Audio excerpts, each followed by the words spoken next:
মসজিদুল মুকাররম দবির মোল্লাকে খতিব মসজিদুল মুকাররম দবির মোল্লাকে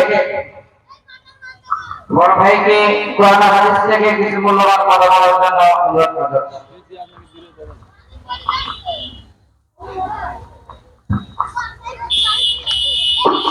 আসসালামু আলাইকুম ওয়া রাহমাতুল্লাহি ওয়া বারাকাতুহু।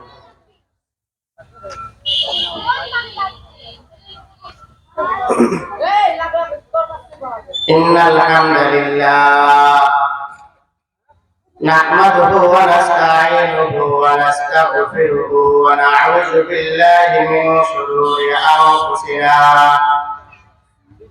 ওয়া মিন সাইয়্যাতি আ'মালিনা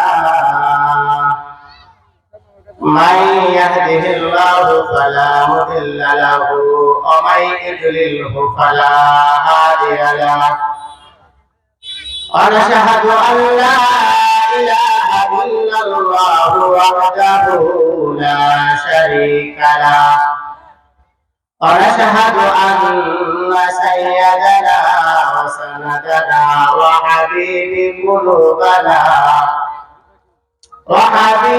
قلوبنا ومولانا محمدا عبده ورسوله أما بعد فأعوذ بالله من الشيطان الرجيم بسم الله الرحمن الرحيم وما خلقت الجن والإنس إلا ليعبدون وقال رسول الله صلى الله عليه وسلم خيركم من تعلم القرآن وعلمه وقال تعالى إن الله وملائكته يصلون على النبي يا أيها الذين آمنوا صلوا عليه وسلموا تسليما اللهم صل على محمد وعلى آل سيدنا محمد عبدك ورسولك النبي الأمي بعدد أنفس الخلائق دائما أبدا بلغ العلا بكماله كشف الدجى بجماله حسنت جميع خصاله صلوا عليه وآله আলহামদুলিল্লাহ বাইতুল সামাদ জামে মসজিদ ও মাদ্রাসায়ে দারুল আসফার আল ইসলামিয়ার যৌথ উদ্যোগে পঞ্চম বাৎসরিক তাফসীরুল কুরআন মাহফিলের সম্মানিত সভাপতি, বিশেষ অতিথি, প্রধান মেহমান, বিশেষ মেহমান, মঞ্চে উপবিষ্ট হযরত উলামায়ে কেরাম, সামনে বসা তলাবা আজিজ, দিনদার, ইমানদার, মুমিন, মুত্তাকি, পর্দার আড়ালের মা ও বোনেরা, সকলকে সালাম। আসসালামু আলাইকুম ওয়া রাহমাতুল্লাহ। আল্লাহ জাল্লা জালালুহু দরবারে শুকরিয়া যে আল্লাহ রাব্বুল আলামিন আমাকে এবং আপনাদের সকলকে পবিত্র রজব মাসে, পবিত্র দিন ছিল শুক্রবারের দিন, আল্লাহ সুবহানাহু ওয়া তাআলা হায়াতের জিন্দেগির মধ্যে এখনো আমাদেরকে চলাফেরা করার সুযোগ তৌফিক দান করেছেন। এই জন্য কালিমাতুল শুকর আদায় করি আলহামদুলিল্লাহ। ওই মহান আল্লাহ রাব্বুল আলামিনের দরবারে আরো লাখ কোটি শুকরিয়া যে আল্লাহ রাব্বুল আলামিন আমাদেরকে কথা বলার সুযোগ করে দিয়েছেন, যে আল্লাহ রাব্বুল আলামিন আমাদেরকে জান্নাতের পরিবেশে জান্নাতের বাগানের মধ্যে আসার বসার তৌফিক দান করেছেন। এই জন্য আরেকবার কালিমাতুশ শুকর আদায় করে আলহামদুলিল্লাহ। আল্লাহ রাব্বুল আলামিন আসমান থেকে কিতাব পাঠিয়েছেন 4টা। মোট আসমানে কিতাব 104 খানা। তার মধ্যে সবচেয়ে বড় 4টা কিতাব তাওরাত, জাবুর, ইনজিল, কোরআন মাজিদ। মহান আল্লাহ রাব্বুল আলামিন বড় বড় 4টা কিতাব পাঠিয়েছেন, আর ছোট ছোট যে কিতাব তার নাম হলো সহিফা। বিশেষ কিছু নবীদের উপরে 100 খানা সহিফা এসেছিলেন। তাও যে কিতাবগুলো এসেছেন 103 খানা কিতাব, এই কিতাবগুলো ছিল লিখিত একটা কিতাব, বাইবেল স্বরূপ একটা কিতাব। আসমান থেকে আল্লাহ তাআলা লিখে নবীদেরকে ডেকে ফেরেশতাদের মাধ্যমে তাদের কাছে পৌঁছায় দিয়েছেন। যেমন মুসা আলাইহিস সালামকে আল্লাহ সুবহানাহু ওয়া তাআলা ডাক দিয়ে বলে, মুসা তুর পাহাড়ে আসো, কিতাব নিয়ে যাও। মুসা নবী তুর পাহাড়ে গেলেন, মাথার উপরে তাওরাত কিতাব চাপায় দিলেন, বললেন এই কিতাব তুমিও পড়বা, তোমার উম্মতদেরকে পড়ে পড়ে শোনাবা। একটি কিতাব আসমান থেকে লিখিতভাবে আসে নাই। আল্লাহ রাব্বুল আলামিন নবী মুহাম্মদুর রাসূলুল্লাহ সাল্লাল্লাহু আলাইহি ওয়াসাল্লামের কলমের উপরে নাযিল করেছেন। 103 খানা কিতাব, তার নাম হলো কিতাবুল্লাহ, আল্লাহর কিতাব। আর একটি কিতাব হলো কালামুল্লাহ, আল্লাহর কালাম। যখন নবী মুহাম্মদুর রাসূলুল্লাহ সাল্লাল্লাহু আলাইহি ওয়াসাল্লামের উপরে কোরআন নাযিল হতেন, তখন রাসূল বারবার পড়তেন। রাসূলের উপরে যখন কোরআন নাযিল হইতেন, যেমন সূরা ফাতিহা মনে করেন নাযিল হয়েছে, কোরআন নাযিল হইতেছে, রাসূল পড়তেন, বারবার পড়তেন যেন ভুলে না যায়। আলহামদুলিল্লাহি রাব্বিল আলামিন, আলহামদুলিল্লাহি রাব্বিল আলামিন, আলহামদুলিল্লাহি রাব্বিল আলামিন। রাসূল সাল্লাল্লাহু আলাইহি ওয়াসাল্লাম যখন কোরআন নাযিল হয়, যে আয়াতটা নাযিল হয়, ওই আয়াতটা বারবার রাসূল পড়েন। রাসূলের ভয়, আগের জামানার নবীদের উপরে আল্লাহ তাআলা কিতাব দিয়েছেন, তাদের কিতাবগুলো এখনো জমিনের বুকে আছে, কিতাব তাদেরকে লিখে দিয়েছেন কিতাব, তাদের কপিগুলো এখনো আছে, হারায় যায় নাই। আমার ভয়, আল্লাহ আমাকে কিতাব কোরআন লিখে দিলেন না, আমি যদি কোরআন ভালো করে মুখস্থ না করি, আমার অবহেলার কারণে, মুখস্থ না থাকার কারণে আমার উম্মত একটি হরফ অথবা একটি আয়াত থেকে মাহরুম হয়ে যাবে। এই জন্য আল্লাহ রাসূল বারবার তেলাওয়াত করতেন। রাসূলের ভয়, রাসূল তাওরাত কিতাব মুসা নবীকে দিয়েছেন, লিখিত আকারে দিয়েছেন, জমিনে পাওয়া যায়। জাবুর লিখিত দিয়েছেন, জমিনে পাওয়া যায়। ইনজিল লিখিত দিয়েছেন, পাওয়া যায়। সহিফা গুলো পাওয়া যায়। কিন্তু আমাকে আল্লাহ জাল্লা জালালুহু কোরআন লিখে দিলেন না।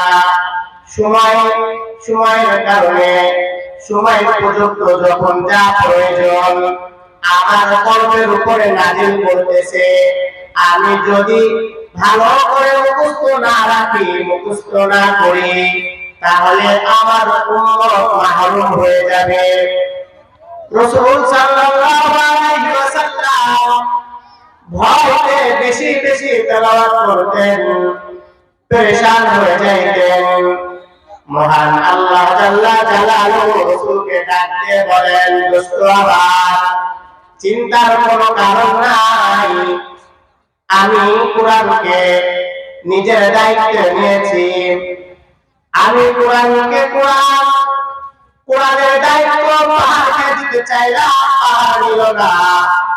কোরআনের দায়িত্ব কতজনকে দিতে চাইলাম, নিল না। আমি আল্লাহ রাব্বুল আলামিন নিজে কোরআনের দায়িত্ব নিয়েছি। এই কোরআনকে হিফাজত করব আমি আল্লাহ। ও দোস্ত আমার আপনার কোনো চিন্তা করার কারণ নাই। আমি আল্লাহ রাব্বুল আলামিন কিয়ামত পর্যন্ত আমার কোরআন আমি আল্লাহ তাআলা রক্ষা করব। সুবহানাল্লাহ। আল্লাহ সুবহানাহু ওয়া তাআলা নিজের কোরআন, নিজের মুখের ভাষা বাণী কালামুল্লাহ নিজেই হিফাজত করবেন। তার প্রমাণ হলো এই দারুল আসমান আল ইসলামিয়া মাদ্রাসা। এরকম দারুল আসমান ইসলামিয়া মাদ্রাসার মতন পৃথিবীতে হাজার হাজার লক্ষ লক্ষ কোটি কোটি মাদ্রাসার মাধ্যমে হাফেজে কোরআন হইতেছে। আল্লাহ সুবহানাহু ওয়া তাআলা তার কোরআনকে মিটায়ে দিবেন না। আল্লাহ সুবহানাহু ওয়া তাআলা তার কোরআনকে জমিনের মধ্যে অক্ষত অবস্থায় রাখবেন। প্রত্যেকটা হাফেজের কোরআনের সিনার মধ্যে কোরআনটা রেখেই আল্লাহ জাল্লা জালালুহু হিফাজত করবেন। এজন্য আমাদের উচিত, যারা আমরা বাবা মা গার্ডিয়ান, আমরা আপনার সন্তানকে যদি আমি কোরআনের হাফেজ বানাইতে পারি, তাহলে নিঃসন্দেহে এতটুকু মাথায় রাখতে হবে আমাদের যে আমার আল্লাহ আমার সন্তানের কলিজাটাকে লৌহে মাহফুজ হিসেবে কবুল করে তাকে কোরআনের হাফেজ বানাইছেন। সুবহানাল্লাহ। এজন্য মা বোনেরা এবং বাবা যারা আমরা আছি, প্রত্যেকেই আমরা আমাদের সন্তানদেরকে আল্লাহ সুবহানাহু ওয়া তাআলা যে মহব্বত করে ভালোবেসে হাফেজে কোরআনের মাধ্যমে তার কোরআনটাকে অক্ষত অবস্থায় তার কোরআনটাকে হিফাজত করবেন, এই হিফাজতকারী আমি একজন হতে পারি, এমন চিন্তা আমরা আপনার দিলের মধ্যে তৈরি করা দরকার। আল্লাহ রাব্বুল আলামিন বলেন, বান্দা আল্লাহ রাব্বুল আলামিন বলেন, বান্দা আমি যাকে মহব্বত করি আর ভালোবাসি, আমার জ্ঞান আমার ইলম তাকে দান করি। আল্লাহ রাব্বুল আলামিন ইলম দেন, ইলমটা হলো আল্লাহ, ইলমটা হলো রাসূলের। আল্লাহ জাল্লা জালালুহু বলেন, আমা খালাকুল জিন্না ওয়াল ইনসা ইল্লা লিয়াবুদুন। জিন জাতি ও ইনসানকে আমি দুনিয়াতে প্রেরণ করেছি ইবাদতের জন্য। ইনসান ইবাদত করবে আমার, জিন জাতিও ইবাদত করবে আমার। আল্লাহ রাব্বুল আলামিন শুরুতে বলতেছেন, আমা খালাকুল জিন্না, ইনসানের পূর্বে আল্লাহ রাব্বুল আলামিন দুনিয়াতে জিন জাতি পাঠিয়েছিলেন। এই জিন জাতিকে আল্লাহ রাব্বুল আলামিন আগুনের শিখা আগুন দ্বারা তৈরি করেছেন, গরম জাতি। এই জিনকে আল্লাহ তাআলা পাঠাইছিলেন দুনিয়াতে ইবাদত বন্দেগী করার জন্য। কিন্তু জিন জাতি আল্লাহ তাআলার সঙ্গে এমন ভাবে নাফরমানি শুরু করেছে, আল্লাহ রাব্বুল আলামিনের হুকুম পালন করে না, রক্তপাত ঘটায়, এমনকি মানুষ তাদের ভিতরে হত্যা করতে তারা দ্বিধাবোধ করত না। আল্লাহ রাব্বুল আলামিন ফেরেশতাদের মাধ্যমে তাদেরকে বনে জঙ্গলে তাড়ায় দিলেন। তাদেরকে ধ্বংস করে দিলেন। আবার আল্লাহ রাব্বুল আলামিন ফেরেশতাদের সঙ্গে পরামর্শ করলেন, ও ফেরেশতা, দুনিয়ার মধ্যে আমি আল্লাহ রাব্বুল আলামিন খলিফা পাঠাইতে চাই। وَإِذْ قَالَ رَبُّكَ لِلْمَلَائِكَةِ إِنِّي جَاعِلٌ فِي الْأَرْضِ خَلِيفَةً। আল্লাহ রাব্বুল আলামিন বলেন, ফেরেশতা, আমি দুনিয়াতে খলিফা বানাইতে চাই, প্রতিনিধি। একটা জাতি বানাইছিলাম, সেই জাতিটা হলো জিন। তারা আমার অবাধ্য হয়েছে, আমার দাসত্ব করে নাই, গোলামি করে নাই, এই জন্য তাদেরকে ধ্বংস করেছি। আমি আল্লাহ রাব্বুল আলামিন আরেকটা জাতি বানাইতে চাই, সে জাতি হবে ইনসান, জাতি দ্বারা তারা আমার খলিফা, আমার পক্ষ থেকে তারা আমার গুণগান গাবে এবং আমি যা বলেছি সেগুলো প্রচার করবে। আল্লাহ রাব্বুল আলামিন আমাদেরকে বানাইছেন, বলতেছেন, ওয়া মা খালাকুল জিন্না ওয়াল ইনসা ইল্লা লিয়াবুদুন। আমি জিন জাতি ও ইনসানকে দুনিয়াতে পাঠাইলাম আমার ইবাদত করার জন্য। ও বান্দা, তোমরা আমার ইবাদত করবা।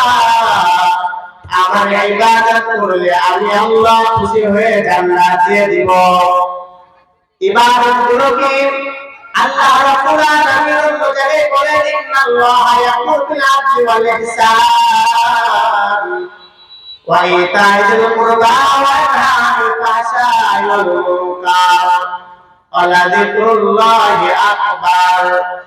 আল্লাহ রাব্বুল আলামিন বলেন, আমার তিনটা আদেশ, তিনটা নিষেধ। এই বান্দা, আমার আদেশগুলো আমার আদেশ, আমার নিষেধগুলো আদেশ। আল্লাহ রাব্বুল আলামিন বলেন, যদি আমার আদেশ পালন করো ইবাদত, যদি আমার নিষেধ পালন করো সেইটাও ইবাদত। আল্লাহ রাব্বুল আলামিন বলেন, বান্দা, আমি আল্লাহ রাব্বুল আলামিন 5 ওয়াক্ত নামাজ ফরজ করলাম। ওয়া আকিমুস সালাত, সালাত আদায় করবা ফজর থেকে ইশা। ফজরের নামাজ জামাতে পড়বা 27 গুণ সওয়াব, বাসায় করবা 1 গুণ সওয়াব। আমার আদেশ সালাত আদায় করবা। আল্লাহ রাব্বুল আলামিন বলতেছেন, বান্দা, ফজরের নামাজ আদায় করবা, এটা আমার হুকুম, আদেশ। জামাতে পড়লে 27 গুণ, বাসায় পড়লে 1 গুণ। এইরকম 5 ওয়াক্ত নামাজের কথা আল্লাহ জাল্লা জালালুহু বলতেছেন, এটা আমার ইবাদত, আদেশ। আবার আল্লাহ রাব্বুল আলামিন বলতেছেন, নামাজ পড়বা না, নামাজ পড়বা না, খবরদার, খবরদার। কয়েকটা সময় নামাজ পড়তে আল্লাহ তাআলা না করছেন। আল্লাহ বলতেছেন, মাতাল অবস্থায় তোমরা নামাজ পড়বা না, যখন তোমাদের কোনো হুঁশ থাকে না, জ্ঞান থাকে না, যখন তোমরা নাপাক থাকো, তখন নামাজ পড়বা না। আল্লাহ রাব্বুল আলামিন আমার বান্দাকে বলেন, বান্দা, এইটাই নয় আমার হুকুম আর আমার রাসূলের হুকুম, সবগুলো ইবাদত। আল্লাহ রাসূল সাল্লাল্লাহু আলাইহি ওয়াসাল্লাম বলেন, খানা খাওয়ানো ইবাদত, খানা খাওয়ানো ইবাদত। খানা খাবে রাসূলের তরিকায়, যদি কেউ খানা খায় ইবাদত হয়ে যাবে। রাসূলের তরিকায় খানা খাবে কেমন? মাথায় টুপি থাকবে, শরীরের মধ্যে কোনো জামা অথবা গেঞ্জি, এক কথায় শরীরটা ঢাকা থাকবে, সামনে দস্তরখানা বিছানো থাকবে। খাওয়ার পূর্বে 2 হাত ধুবে, খাওয়ার পূর্বে 1 ঢোক পানি খাবে, এইগুলো ইবাদত। এইরকম সুন্নাত পালন যদি করা হয় তাহলে ইবাদত। আল্লাহ রাব্বুল আলামিন বলতেছেন, আমার হুকুমগুলো পালন করা, রাসূলের হুকুমগুলো পালন করা ইবাদত। আর ইবাদত যখন তোমরা পালন করবা, আমি আল্লাহ রাব্বুল আলামিন খুশি হয়ে তোমাদেরকে দাখিলুল জান্নাত, আমি আল্লাহ জাল্লা জালালুহু তোমাদেরকে জান্নাত দান করব। আল্লাহ রাব্বুল আলামিন বলতেছেন, আমার হুকুম পালন করা হলো ইবাদত। যদি আমার আদেশ পালন করো, আমার নিষেধ যদি পালন করো, আমার রাসূলের আদেশ যদি পালন করো, রাসূলের আদেশ যদি পালন করো, নিষেধ পালন করো, তাহলে আল্লাহ জাল্লা জালালুহু অবশ্যই অবশ্যই তার ওয়াদা রাখবেন, আমাদেরকে দাখিলাল জান্নাহ জান্নাত দান করবেন। এজন্য আমরা আল্লাহ রাব্বুল আলামিনের হুকুম পালন করার জন্য সর্বদা সব সময় আপ্রাণ চেষ্টা করব ইনশাআল্লাহ। আল্লাহ রাব্বুল আলামিন সূরা আসরের মধ্যে বলতেছেন, আল আসর ইন্নাল ইনসানা লাফি খুসর। এই সূরা আসরের মধ্যে আল্লাহ জাল্লা জালালুহু কসম খাইতেছেন, সময়ের কসম, যে আমি আল্লাহ রাব্বুল আলামিন কসম খেয়ে বলতেছি সকল মানুষ ক্ষতিগ্রস্তের মধ্যে আছে। এই যে আল্লাহ রাব্বুল আলামিন কসম খাইলেন, সময়ের কসম, এই সময়টা আল্লাহ তাআলার কাছে অনেক দামি। আমরা ইনসানের তরবিয়ত হলো কোন মানুষকে বোঝানোর জন্য আমরা সর্বদা আগে কসম খাই। কসমের কথা ইনসান তাড়াতাড়ি বিশ্বাস করে, তাড়াতাড়ি তা গ্রহণ করে, যদিও বা একটা মিথ্যা কসম খাওয়ার কারণে আমরা ওই কথাগুলোকে আগে আগে গ্রহণ করি। আল্লাহ রাব্বুল আলামিন কসম খেয়ে বলতেছেন, ওয়াল আসর ইন্নাল ইনসানা লাফি খুসর ইল্লাল্লাযীনা আমানু ওয়া আমিলুস সালিহাতি ওয়া তাওয়াসাউ বিল হাক্কি ওয়া তাওয়াসাউ বিস সাবর। আল্লাহ রাব্বুল আলামিন বলেন, বান্দা, আমি আল্লাহ রাব্বুল আলামিন কসম খেয়ে বলতেছি রে বান্দা, ওয়াল আসর, আসরের কসম, সময়ের কসম, আমার কথা কসম বাদেও যেমন সত্য, কসম ওয়ালাটাও তেমন সত্য। কিন্তু আমি কসম খাইলাম গ্রহণ যোগ্য বানানোর জন্য নয়, আমি আল্লাহ রাব্বুল আলামিন কসমটা খাইলাম। ইনসান তোমাদের তরবিয়ত হলো, তোমাদের মাদ্দা হলো এমন, তোমরা কসমওয়ালা কথাগুলো তাড়াতাড়ি খেয়ে ফেলো, কসমওয়ালা কথাগুলো তোমরা তাড়াতাড়ি বিশ্বাস করে নাও। আমি আল্লাহ রাব্বুল আলামিন কসম করে বলতেছি রে বান্দা, ইন্নাল ইনসানা লাফি খুসর, নিশ্চয় দুনিয়াতে যত মানুষ এসেছে আসবে সকল মানুষ ক্ষতিগ্রস্তের মধ্যে। কে বললেন? আল্লাহ বললেন সকল মানুষ ক্ষতিগ্রস্তের কথা বলেছেন। এখন আমরা যতই হাজি সাজি আর যতই জ্ঞানী হই, বলেন তো আল্লাহ রাব্বুল আলামিনের কথার উপরে আর কোনো কথা হয়নি? হয় না। কারণ একটাই, মহান আল্লাহ রাব্বুল আলামিন তামাম দুনিয়ার মালিক। ওই আল্লাহ বলেছেন ক্ষতিগ্রস্তের মধ্যে আমি আপনি ক্ষতিগ্রস্তের মধ্যে 100% আছি, কোনো সন্দেহ নাই। কিন্তু আল্লাহ রাব্বুল আলামিন পরে বলতেছেন, ইল্লাল্লাযীনা আমানু ওয়া আমিলুস সালিহাত, চারটা গুণ যার মধ্যে আছে তারা ক্ষতিগ্রস্তের মধ্যে না। কয়টা গুণ? কয়টা গুণ?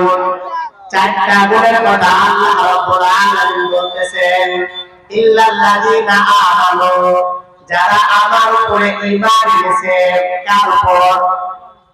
আল্লাহ তাআলার উপরে যাদের ঈমান, তারা ক্ষতিগ্রস্তের মধ্যে নয়। আল্লাহ রাব্বুল আলামিন নিজে বলতেছেন, ইল্লাল্লাযীনা আমানু, যারা ঈমান এনেছে তারা ক্ষতিগ্রস্তের মধ্যে না। আমানু ওয়া আমিলুস সালিহাত, ঈমান আনার সাথে সাথে যারা আমলে সালেহ করবে তারা ক্ষতিগ্রস্তের মধ্যে না। তাহলে বোঝা যাচ্ছে আমরা কেউ ক্ষতিগ্রস্তের মধ্যে না। বিশেষ করে মুসলমান, অমুসলমান একটু চিন্তা করা দরকার। ঈমান এনেছি, মুসলমান হয়েছি, ক্ষতিগ্রস্তের মধ্যে থেকে বেঁচে গিয়েছি, কিন্তু আরো 3টা অপশন আছে। ওই 3টা অপশন যদি আমার মধ্যে না থাকে পরিপূর্ণ, তাহলে আমি আপনি 100% ক্ষতিগ্রস্তের মধ্যে। আল্লাহ প্রথমে বললেন ঈমান আনতে হবে, ঈমান আনার পরে প্রথম কাজ হলো আমাদের আমলে সালেহ করা। কয় আমলে সালেহ কি? নামাজ পড়া একটা আমলে সালেহ, ভালো কাজ। দান সদকা করা ভালো কাজ।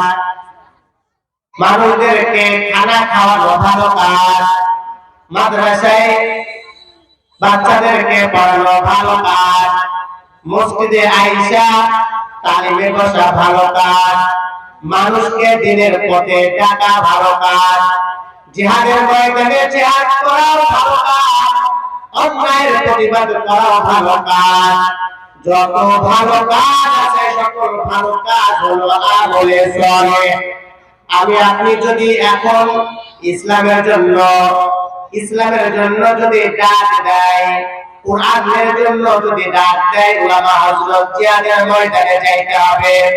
যদি এখন আমি আমার সন্তানের দিকে তাকাই, আমি যদি জিহাদের ময়দানে যে যদি আমি শাহাদাত বরণ করি, আমার সন্তানকে দেখবে এই আমলে সালেহ ভালো কাজ যদি ছাইরা দিই, তাহলে আমি ইমানদার, পরিপূর্ণ ইমানদার দাবি করতে পারি না। আমার জানের জান আর মাল দ্বারা আল্লাহ রাব্বুল আলামিন বলতেছেন, জান আর মাল দ্বারা বান্দা তোমার জন্য আমি জান্নাত তোমাকে দিয়ে দিলাম, তোমার জান আর মাল ক্রয় করে দিলাম। ও বান্দা, যে জান দেখো এই জান তোমার না, যে মাল দেখো তোমার কাছে সেই মাল তোমার না। কারণ তুমি চিরকাল দুনিয়াতে বাঁচবে না। তোমার থেকে বড় বড় পণ্ডিত মশাই হারুন ছিল, কারুন ছিল, ফেরাউন ছিল, নমরুদ ছিল, বড় বড় নেতাদেরকে ধ্বংস করে দিয়েছি আমি আল্লাহ। আরে বান্দা, তুমি তো একটা ছোট্ট একটা ইনসান, তুমি আমার কাছ থেকে রেহাই পাবে না। অতএব এই জানটা আমি দিয়েছি তোমাকে, আমার রাস্তায় তুমি কুরবানি করবা। আল্লাহ রাব্বুল আলামিন বলেন, আমার কোরআনের হিদায়াতের জন্য তুমি তোমার জানটা যদি দিয়ে দাও, তোমার মালটা যদি দিয়ে দাও, আমি আল্লাহ রাব্বুল আলামিন কিয়ামতের ময়দানে এই জানের বদলে, মালের বদলতে আমি আল্লাহ রাব্বুল আলামিন তোমাদেরকে জান্নাতের ব্যবস্থা কইরা দিব। আমি এক নম্বর বললেন আল্লাহ রাব্বুল আলামিন ঈমান তো আমাদের আছে। দুই নম্বর বলছে আমলে সালেহ, যত ভালো কাজ আছে আমাদের সকল ভালো কাজ হলো আমলে সালেহ। তৃতীয় নম্বর বলতেছেন ওয়াতাওয়াসাউ বিল হাক্কি ওয়াতাওয়াসাউ বিস সাবর, মানুষকে উপদেশ দেওয়া, ভালো কাজের উপদেশ দেওয়া। ভালো কাজ যে যত করবে তার জন্য প্রতিদান আল্লাহ তাআলার কাছে তত বেশি। ওয়াতাওয়াসাউ বিল হক, যারা বিপদে আপদে সবর করবে তাদেরকে আল্লাহ রাব্বুল আলামিন তাদেরকেও কিয়ামতের ময়দানে বিনিময় কাফারা জান্নাত দিবেন। চারটা গুণ আমার আপনার ভিতরে যদি থাকে, তাহলে আমি আপনি আল্লাহ তাআলার দেওয়া ওয়াদার মধ্যে পড়ব না। আমি আপনি পড়ব হলো ঈমানদার মুমিন মুত্তাকিদের মধ্যে। যেমন আল্লাহ রাব্বুল আলামিন ডাক দেয় ঈমানদারদেরকে, ইয়া আইয়ুহাল্লাযীনা আমানু, ইয়া আইয়ুহাল্লাযীনা আমানু। এই যে ইয়া আইয়ুহাল্লাযীনা, হে আমানু, হে ঈমানদারগণ, আল্লাহ রাব্বুল আলামিন সবাইকে ঈমানদার বলে ডাকে নাই। আল্লাহ রাব্বুল আলামিন কিছু কিছু জায়গায় বলতেছেন নাস, কুল আউযু বিরাব্বিন নাস। নাস দ্বারা আল্লাহ তাআলা সকল মানুষকে বুঝাইলেন। আবার বলতেছেন ওমা খালাকুল জিন্না ওয়াল ইনস, ইনসান দ্বারা সকল মানুষকে বুঝাইলেন। কিন্তু এখানে আল্লাহ তাআলা আমভাবে বলেছেন, আবার কিছু খাস খাস করে বলতেছেন, ইয়া আইয়ুহাল্লাযীনা আমানু, হে ঈমানদারগণ। সবাই ঈমানদার না, কাফেররা কখনো ঈমানদার হতে পারে না। ও মুসলমান, হিন্দু, খ্রিস্টান বৌদ্ধ ঈমানদার হতে পারে না। ঈমানদার গুলো হয়েছে তাদেরকে যারা আল্লাহকে দেখে নাই, আল্লাহকে না দেখে যারা বিশ্বাস করে, আল্লাহকে না দেখে যারা মেনে নেয়। আল্লাহ তাআলা আমাদের পালনকর্তা, আল্লাহ তাআলা আমাদের রিজিকদাতা, আল্লাহ তাআলা তামাম দুনিয়াকে সৃষ্টি করেছেন। বিপদ দেন আল্লাহ, বিপদ থেকে বাঁচান আল্লাহ। সন্তান দেন আল্লাহ, সন্তান দেন না আল্লাহ। সকল বিষয়ের উপরে মেনে নেওয়া, আল্লাহ তাআলার সঙ্গে শিরক করে না। আল্লাহ রাব্বুল আলামিন বলতেছেন, কুল হুয়াল্লাহু আহাদ আল্লাহুস সামাদ লাম ইয়ালিদ ওয়া লাম ইউলাদ ওয়া লাম ইয়াকুল লাহু কুফুয়ান আহাদ। আল্লাহ রাব্বুল আলামিন বলতেছেন, বান্দা তোমাদের বংশ পরিচয় আছে, আমারও বংশ পরিচয় আছে, আমার ভাই ব্রাতা আছে। রাসূল সাল্লাল্লাহু আলাইহি ওয়াসাল্লামকে কাফেররা জিজ্ঞাসা করেছিল, মুহাম্মদ তুমি যার দ্বীনের দাওয়াত দাও, যার কথা তুমি বলো, যে আল্লাহর কথা তুমি বলো, মুহাম্মদ বলো তোমার আল্লাহর বংশ পরিচয় দাও, তোমার আল্লাহর পরিচয় দাও। রাসূল নিজের থেকে কখনো কথা বলেন নাই। যখন কাফেররা রাসূলকে প্রশ্ন করলেন, রাসূল আসমানের দিকে তাকায় আছেন, কখন আল্লাহ তাআলা আমার কাছে ওহী পাঠান। আল্লাহ রাব্বুল আলামিন জিবরাইল আলাইহিস সালামের কাছে পাঠাইলেন, যাও জিবরাইল, আমার দোস্ত অ্যানসার দিতে পারছে না, আমার দোস্তকে বলো আমার বংশ পরিচয়টা জানা দাও। সূরা ইখলাস নাযিল হলো, কাফেরদেরকে বলতেছেন, হে কাফেররা, আমার আল্লাহর বংশ পরিচয় শুনতে চাও, শোনো। কুল হুয়াল্লাহু আহাদ, আল্লাহ বলেন আমি আল্লাহ এক, আল্লাহুস সামাদ লাম ইয়ালিদ ওয়া লাম ইউলাদ ওয়া লাম ইয়াকুল লাহু কুফুয়ান আহাদ। আমার আল্লাহ রাব্বুল আলামিন বলেন, আমি আল্লাহ এক, অদ্বিতীয়, আমার মতন কোন আল্লাহ নাই। আমি কাউকে জন্ম দেই নাই, কার থেকে জন্ম গ্রহণ করি নাই। মানে আমার বাবা নাই, মা নাই, আমার সন্তান নাই, আমার মেয়ে নাই, ছেলে নাই, আমার কেউ নাই। আমি আল্লাহ তাআলা এক, অদ্বিতীয়, আমার সমকক্ষ আর কেউ নাই। বান্দা আমার মতন যদি কোন আল্লাহ দুনিয়াতে থেকে থাকে, তাকে বলো সূর্যটাকে যেন রাতের বেলা যেন সূর্যটা উঠায়। সম্ভাবনা দুনিয়ার কোন মানুষের দ্বারা সূর্যটাকে রাতের বেলা উঠানো, আবার সূর্য রাতের বেলা চন্দ্রকে দিনের বেলা তোলা। এক কথায় আল্লাহ তাআলার মতন এমন কোন আল্লাহ নাই। রাতকে দিন বানাবে, দিনকে রাত বানাবে আল্লাহ রাব্বুল আলামিন। আল্লাহ রাব্বুল আলামিন আমাদেরকে বলতেছেন, আমার মতন কেউ নাই। অতএব হে বান্দা, তোমরা আমি আল্লাহ, আমাকে তোমরা মেনে নাও। যারা আমাকে মেনে নিবে, আমি আল্লাহ, তারা হলো ঈমানদার। আর আমি তাদেরকে বলতেছি, ইয়া আইয়ুহাল্লাযীনা আমানু, হে ঈমানদাররা, আমানুল্লাহ যিকরান কাসীরা। অনেক জায়গায় আল্লাহ তাআলা ঈমানদার বলে ডাক দিচ্ছেন। এইজন্য আমাদের উচিত ঈমানদার হওয়া। খালি ঈমান থাকলে হবে না, ঈমানের পরে যে সমস্ত কাজ আছে সেই কাজগুলো আমাদের করা দরকার। এইজন্য আমরা প্রত্যেকেই আল্লাহ রাব্বুল আলামিনের হুকুম আহকাম যদি পালন করতে পারি, ইবাদত যদি করতে পারি, তাহলে আমার আল্লাহর ওয়াদা, আমার আল্লাহ রাব্বুল আলামিন আমাদেরকে সকলকে দাখালাল জান্নাহ, জান্নাত দিয়ে দিবেন। তাহলে ইবাদত হলো সকল কাজ, আল্লাহ তাআলার আদেশ ও নিষেধটা হলো ইবাদত। সকল আদেশ ও নিষেধ ইবাদত। এখন আল্লাহ রাব্বুল আলামিনের হুকুম যদি আমরা পালন না করি, তাহলে কি ইবাদতের মধ্যে শামিল থাকতে পারলাম না?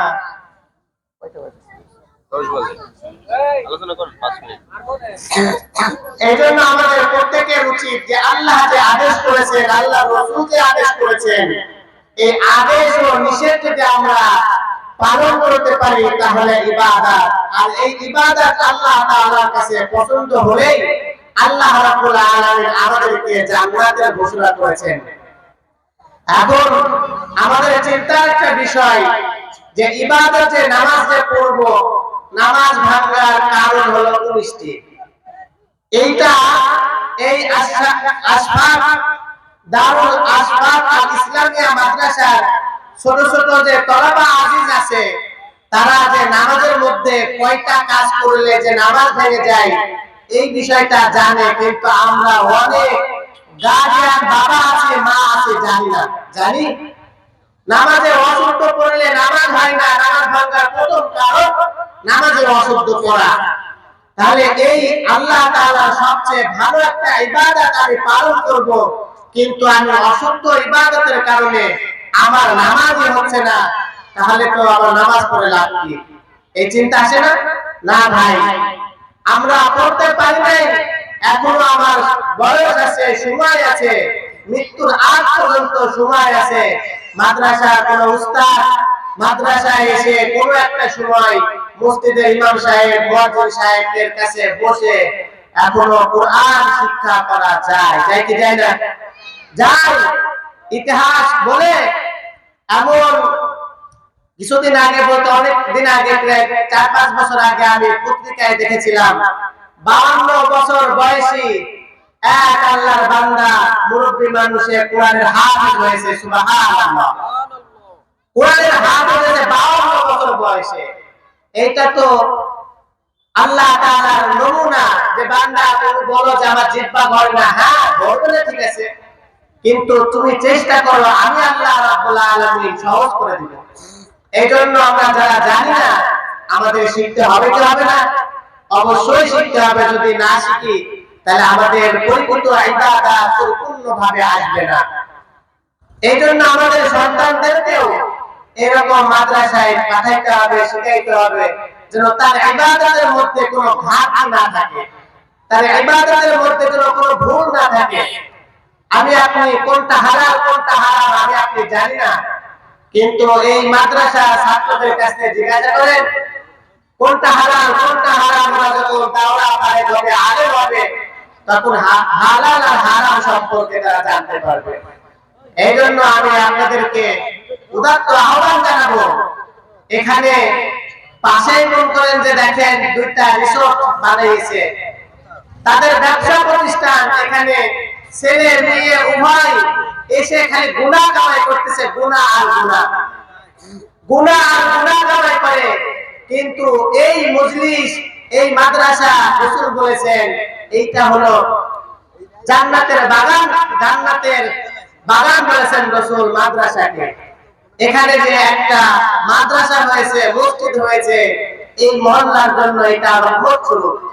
আমি যখন নরসিংদীতে লেখাপড়া করে মাদক দিতে, তখন কাশপুর মাদ্রাসার প্রতিষ্ঠাতা ওনার বড় সাহেব যারা একটা ঘটনা বলেছিলেন, যে বলেছিলেন যে বেটা মাদ্রাসা আর মসজিদ সব জায়গায় হয় না, মসজিদ আর মাদ্রাসা আল্লাহ তাআলা যেই জায়গাকে কবুল করেন পছন্দ করেন ওই জায়গাটা মসজিদ আর মাদ্রাসা হয়।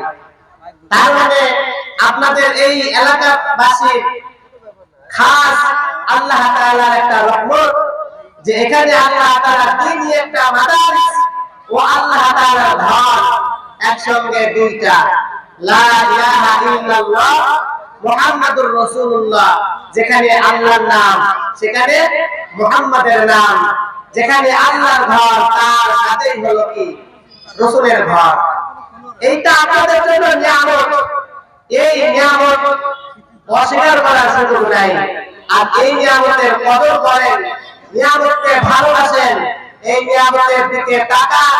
দেখেন আল্লাহ জাল্লা জালালুহু আমাকে এবং আপনাদেরকে ভালোবাসার কারণে, এই নিয়ামতের কারণে কিয়ামতের ময়দানে জান্নাতের ব্যবস্থা করে দিবেন, জাহান্নামের আগুন আমার আপনার প্রতি হারাম করে দিবেন। এজন্য আমরা এলাকাবাসী যারা আছি, আমরা কি মন প্রাণ উজাড় করে এই মহল্লাবাসী আমরা এই প্রতিষ্ঠানকে ভালোবাসতে পারি না? আল্লাহ তাআলা আমাদের সকলকে কবুল করুন। এই প্রতিষ্ঠানকে আল্লাহ তাআলা বড় ইসলামিয়া নাম আছে, তার সঙ্গে জামিয়া বড় এক প্রতিষ্ঠান আল্লাহ তাআলা করে দিক। সকলে বলি আল্লাহুম্মা আমিন। ভাঙা ভাঙা যে কথাগুলো বলেছি, ইলমবিহীন একজন মানুষ, আমলবিহীন একজন মানুষ, দোয়া চাই আল্লাহ রাব্বুল আলামিন যেন আমাকে দ্বীনের খেদমতের জন্য কবুল করুন। আপনাদের জন্য দোয়া করি আল্লাহ সুবহানাহু ওয়া তাআলা আপনাদেরকে পাঁচ ওয়াক্ত নামাজ সহ দ্বীনের প্রতি সর্বদা সব সময় চলার তৌফিক দান করুন। আমিন। ওয়া আখিরু দাওয়ানা আলহামদুলিল্লাহি রাব্বিল আলামিন। আসসালামু আলাইকুম ওয়া রাহমাতুল্লাহ। এখানে আযান হবে, ইনশাআল্লাহ মসজিদে নামাজ হবে।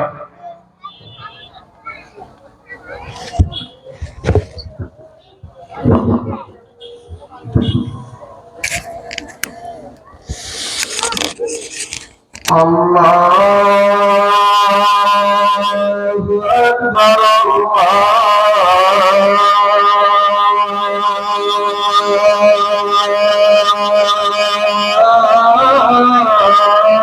আল্লাহু আকবার। আল্লাহ